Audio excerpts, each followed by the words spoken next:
what are the Latino people saying? Have you heard from anybody with speaking on this, or what are your thoughts from being a Latino?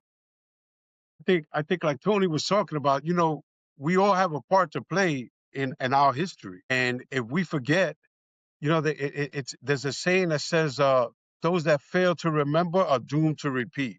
Mm. And we let things go and then we complain about it instead of doing something about it. The church has a big part to play in the community, building up the community. Um, Black Americans, we all here trying to accomplish something in life. There's opportunities for everybody. Believe wholeheartedly that we do have every opportunity to make it if we choose to. I think a lot of people allow themselves that, I guess, for lack of a better word, the ghetto mentality. I got to stay stuck here. I got to stay on the stoop. And we can't do that. We got to move. We have an opportunity. I worked 40 years for a company and became able to retire. Why? Because I didn't want to stay on the stoop. I wanted to move. I didn't allow the politics or the neighborhood to control how I thought.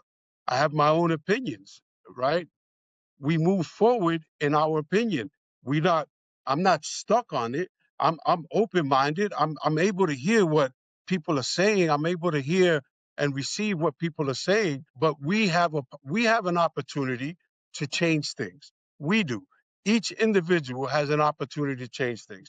And allowing yourself to be caught up in whether or not the president does it, whether the police department does it, whether it is not going to help the cause, But I think right? Because at change the end, I think change comes when there is a willingness and there is a recognition. When you look at the 60s and the 70s, right?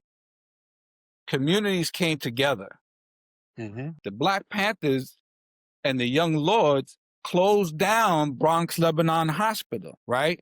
Back in this late 60s, I think, early 70s. They shut down Bronx Lebanon Hospital because Bronx Lebanon Hospital was looked at as a death trap for Latinos and African Americans. People were checking out and they weren't checking in. I, Mm. I mean, they were checking in but not checking out. Checking in, it wasn't checking out.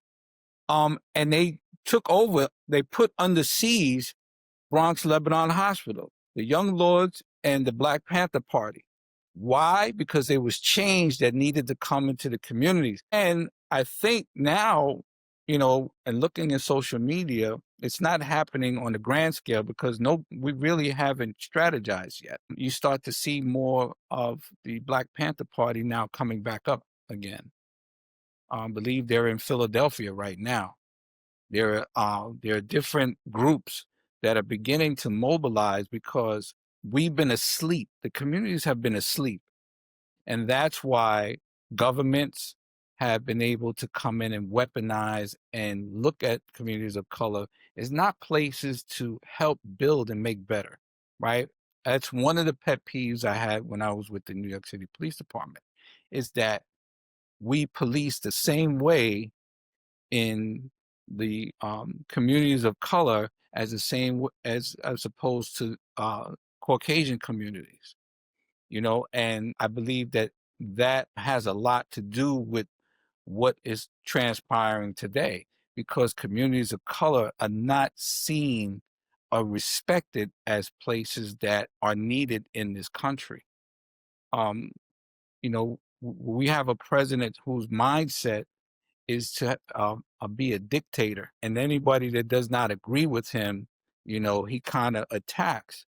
We really have to take a real good look through a very broad lens on what we're going to do as a people, how we're going to make change, how we're going to hold ourselves accountable in this time, because if not, things are going to continue. They're only going to get worse in terms of how much outreach or how much he wants to make change.